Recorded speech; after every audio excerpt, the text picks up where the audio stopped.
Hi, ladies and gentlemen, and I'm Morris Merriweather, the host of Straight Talking on 503. We're so glad that you could join us for another session. We look forward to talking to you each week about the failure of public education. Ladies and gentlemen, time is running out. We must do something to save public education, or we're going to be in trouble. Join me in this fight for public education. Ladies and gentlemen, one of the things that is hurting public education is the fact that there are funding cuts. Let's take a trip over to Maryland. The Maryland governor plays politics by withholding school funds. I want to make sure you get this, so I want to read it to you as I see it. It is as if Maryland Republican Governor Larry Hogan is having a tantrum and saying if we can't play by the rules, then we won't play at all. But he's contradicting himself. Watch this here. The governor have withheld $68 million in school funding for 62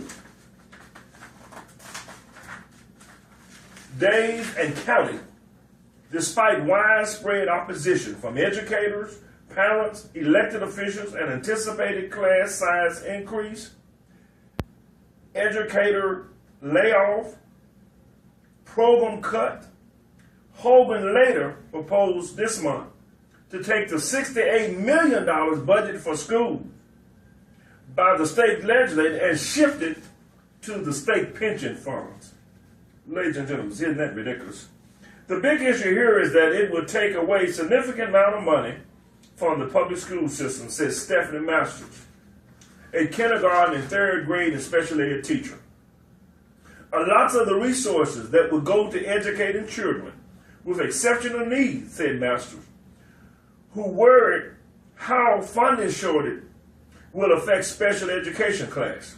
When we cut staff and resources because of the lack of funds, the students who need it the most are left behind.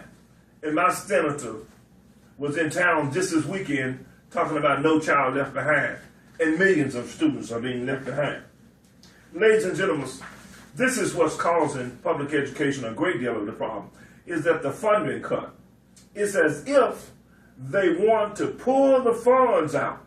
It's kind of like if you cut the oxygen off, the person will soon die. So if you cut the funding sources off, public education will die. Public schools and charter schools will flourish. Ladies and gentlemen, I'm so glad that you joined me again in Professor Merriweather's class of Straight Talk in 503. We're so glad that you're here.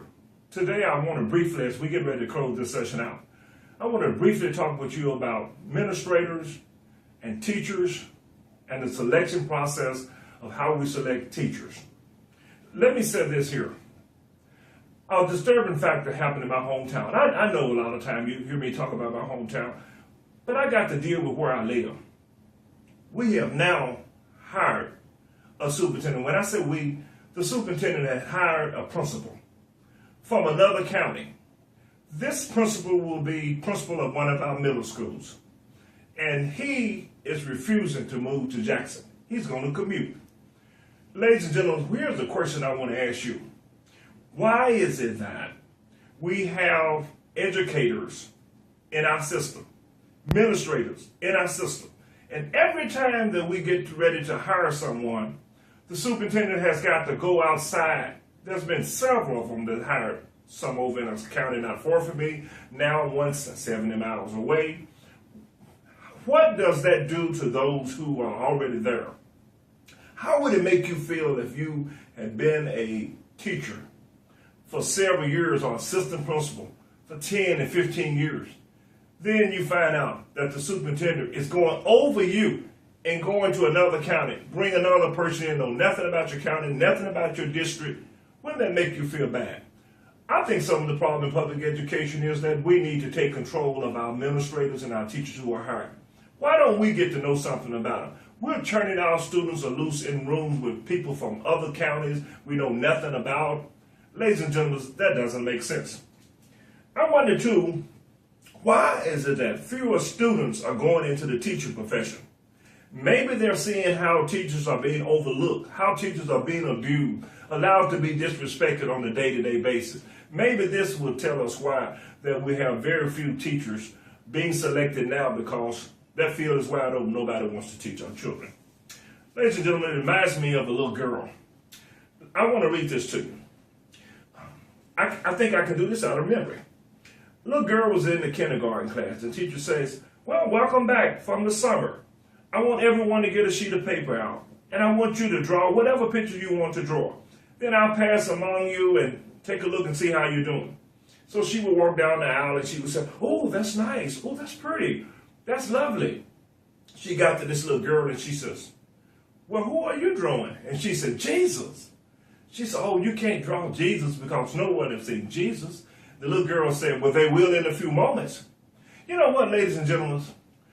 I believe that if we begin to draw in our mind how a public education system should be, and we can really come together as a team and agree that that's the picture that we want, I believe that we can change the face of public education. Now, let me tell you another story. Miss Johnson. Miss Johnson had a student in her class that was a member of a gang. And at lunchtime, she overheard him talking to another student. And he said, man, I'm going to be in big trouble. I'm going to be in big trouble if I do not pay this $100 back to the gang. They're going to get me, man. I'm afraid they're going to kill me. Miss Johnson called him in at the end of school and she says, come here, John. I want to help you out. Here's $100. I want you to pay that guy off. I don't want nothing to happen to you. I care about you. I believe in you. She said, you don't have to pay me anyway soon. You can pay me 2 years from now when you graduate. Oh, Miss Johnson, I don't know if I'm going to graduate. Yes, you're going to graduate and you can pay it to me on graduation day. Lo and behold, 2 years passed. It's graduation day. I can see John right now. He's got his chest out. He's real proud. John walks up as soon as he gets his diploma. He walks up to Miss Johnson and says, Miss Johnson, thank you so much. Here's your $100 that I owe you. Miss Johnson, I never did think I could graduate. You believed in me. You cared about me. Why did you give me the $100? How did you know that I was going? She says, because you have potential. And I know that you can. He said, Miss Johnson, thank you so much. He said, I'm the first one in my family to graduate. He says, look, you saved my life and now you gave me a new life. I have a new beginning because of you. And she said, just thank God for it. Ladies and gentlemen, it's time for us now to wrap up this session. I'm wondering, if I was the preacher, what would the preacher say? The preacher would say things, I know I am right about public education needs to change. Then I got the teachers, they would say something like this. It's time for us to turn the chapter to a new chapter in public education. And then finally, the garbage collector would say, it's time to clean up this mess in public education. Ladies and gentlemen, this wraps up another session in Class 503. And I am so glad that you've taken the time to come by again and to listen to me again. Ladies and gentlemen, if you have not had an opportunity to buy my book, please buy the book.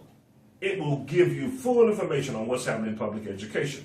The title of the book is Enough is Enough. Public Education Has Spiraled Out of Control. I really appreciate you dropping by. You can get the book at Amazon, Books A Million. You can get it on my website, www.morrismerriweather.com.